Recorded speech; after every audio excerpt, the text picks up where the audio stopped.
श्रीपुर गांव में एक धोबी रहता था जो कि बहुत कंजूस था। वह पैसे बचाने के चक्कर में अपने परिवार वालों को ढंग से खिलाता पिलाता नहीं था। धोबी प्रतिदिन अपने गांव में घर घर से कपड़ों को इकट्ठा करके उसे धुलाई के लिए नदी पर ले जाता। धुलाई से जो भी पैसे मिलते उसे बचाने के लिए धोबी नदी के किनारे एक पोटली में पैसों को डालकर जमीन में छिपा देता था। धोबी बहुत लालची था।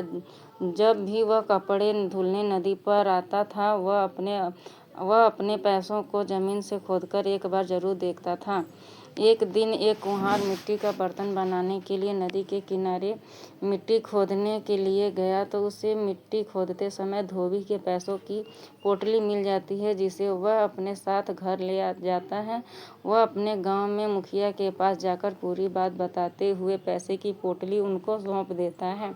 अगले दिन जब धोबी नदी के किनारे कपड़े धोने जाता है तो वहाँ अपने द्वारा छिपाए पैसों की पोटली को जमीन में ढूंढता है तो उसे पैसे की पोटली नहीं मिलती। धोबी जोर जोर से चिल्लाने लगता है, मैं लुट गया, मैं बर्बाद हो गया। उसकी आवाज़ सुनकर एक चरवाहा उसके पास आता है और धोबी से पूछता है, क्या हुआ भाई, क्यों चिल्ला रहे हो? धोबी सारी बात उसे चरवाहे से बताता है। चरवाहा धोबी से कहता है, कल जब मैं अपनी भेड़ों को पानी पिलाने नदी पर लाया था तो तुम्हारे गांव के कुम्हार को इसी जगह से मिट्टी खोदते हुए देखा था। हो सकता है तुम्हारे पैसे की पोटली कुम्हार को मिली होगी। धोबी कुम्हार के घर जाता है, उसके ऊपर पैसे चोरी का आरोप लगाता है। कुम्हार धोबी को लेकर गांव के मुखिया के पास जाता है। मुखिया के पास पहुंचकर धोबी गुस्से से लाल पीला होते हुए कुम्हार के बारे में भला बुरा कहता है और उसके ऊपर चोरी का इल्ज़ाम लगाता है। मुखिया धोबी की बात सुनकर धोबी को कुम्हार के ऊपर चोरी का इल्ज़ाम लगाने के लिए फटकार लगाता है। उसे कहता है, कुम्हार ईमानदार है। कल जब मिट्टी का खुदाई करते समय उसे पैसे की भरी पोटली मिली थी, वह ईमानदारी से मुझे सौंप गया था। ये लो तुम्हारे पैसे की पोटली। इतने में धोबी की पत्नी अपने बच्चों के साथ वहाँ आ पहुँचती है। वह कहती है, रुकिए मुखिया जी, पहले आप हमारा न्याय करो।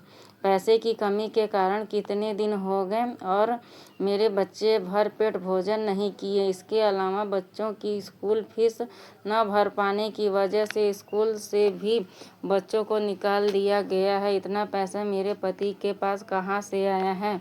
यह पैसा हमारा नहीं हो सकता। इस पैसों को कुम्हार को ही दे दिया जाए। धोबी अपनी पत्नी के ऊपर गुस्सा करते हुए कहता, नहीं नहीं मुखिया जी, इस पैसे का मालिक मैं ही हूँ। मैं जो भी पैसे कमाता था खर्च के डर से घर पर नहीं रखता था, इसीलिए मैं नदी के किनारे जमीन में छिपा देता था। मुखिया धोबी से कहता है, तुम पैसे की बचत करने के चक्कर में अपनी पत्नी और बच्चों का ख्याल क्यों नहीं रखते हो?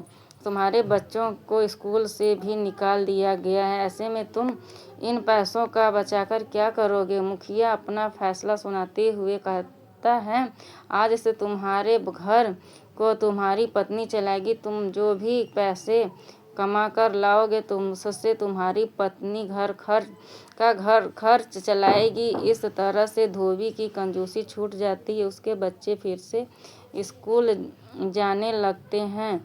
अब धोबी के ऊपर खाने पीने की अच्छी व्यवस्था हो जाती है। नैतिक शिक्षा, ज़रूरत से ज़्यादा कंजूसी अच्छी नहीं है। मेरे चैनल को लाइक शेयर और कमेंट सब्सक्राइब करिएगा। धन्यवाद।